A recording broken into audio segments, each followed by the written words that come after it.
Compensation, body senses the decrease in perfusion. Compensation aims to restore blood flow.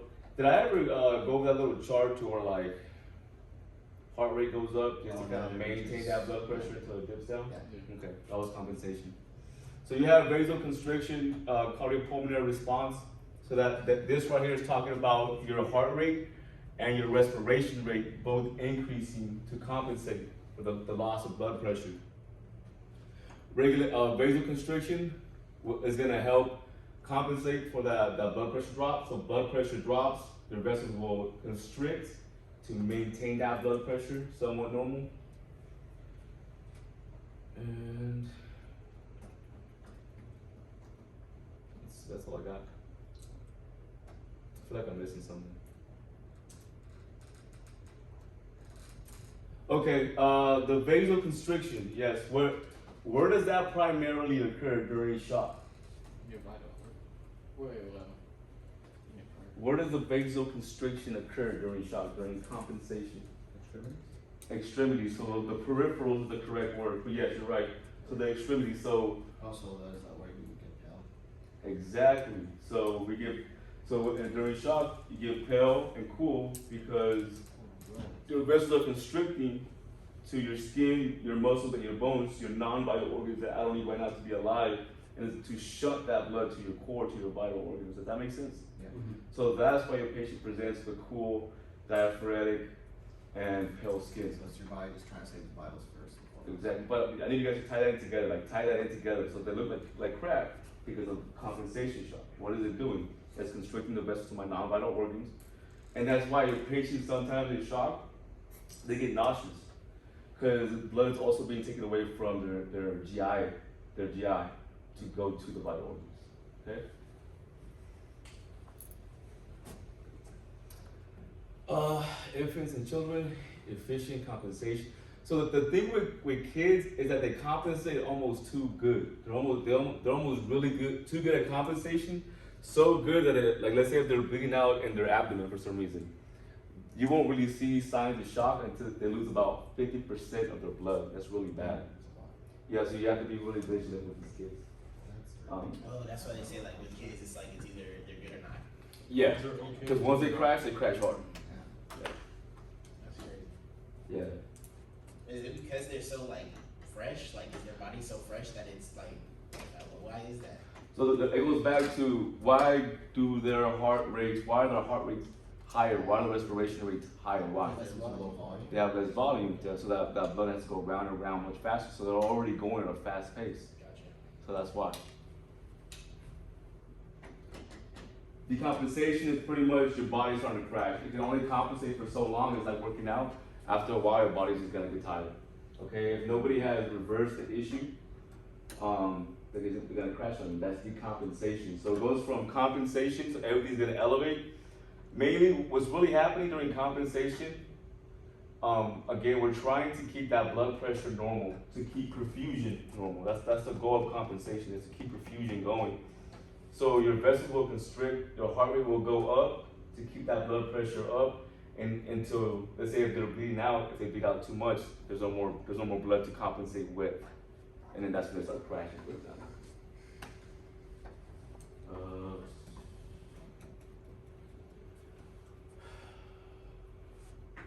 Prolonged vasoconstriction will lead to organ system damage and death over time. Yeah.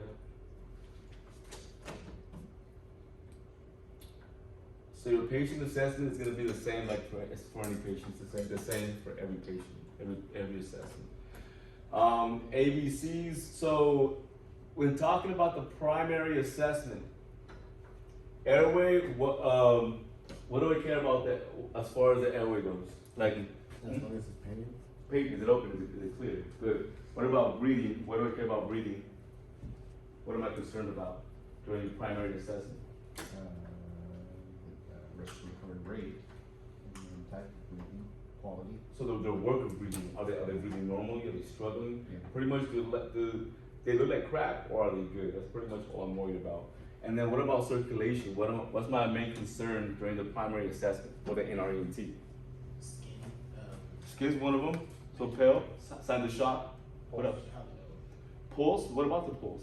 If it's high, strong, steady. Exactly. Is it fast? Is it slow? Is it regular? Is it irregular? Exactly. Cool. So there you go. Airway, breathing, circulation. Capillary, also cap refill.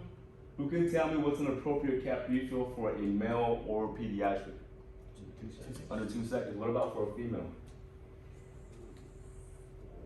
4 to 3 seconds. It could be slow. Wasn't too sure about Why? Because the body's racist. I mean, sexist. Women are difficult. Is it because women are just difficult? They want to make things. I don't know.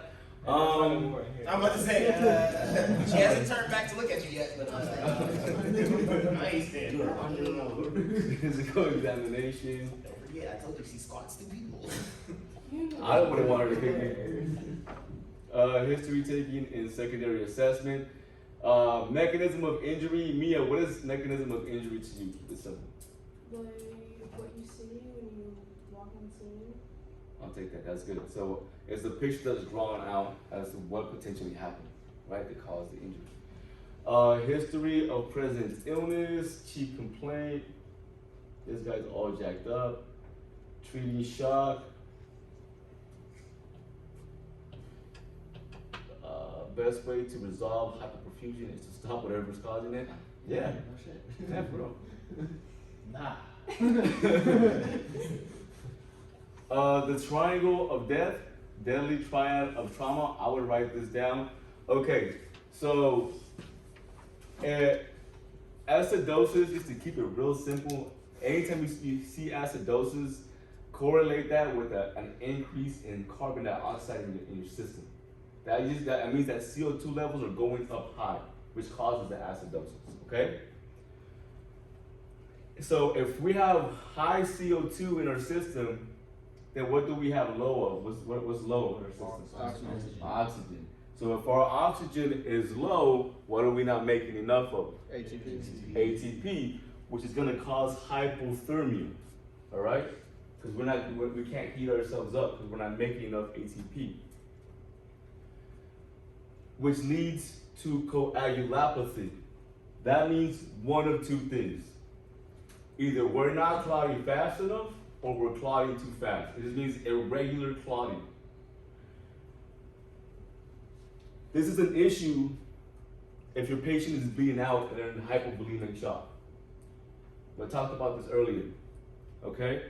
Coagulopathy, that word, that's in reference to the clotting cascade. So the clotting cascade is slowing down, so we're not clotting as fast because your patient is hypothermic. Remember that? Talked about that? So that's what that's talking about. We're actually talking about the clotting cascade that we had a conversation about. So I'll give you guys time to take your notes and stuff.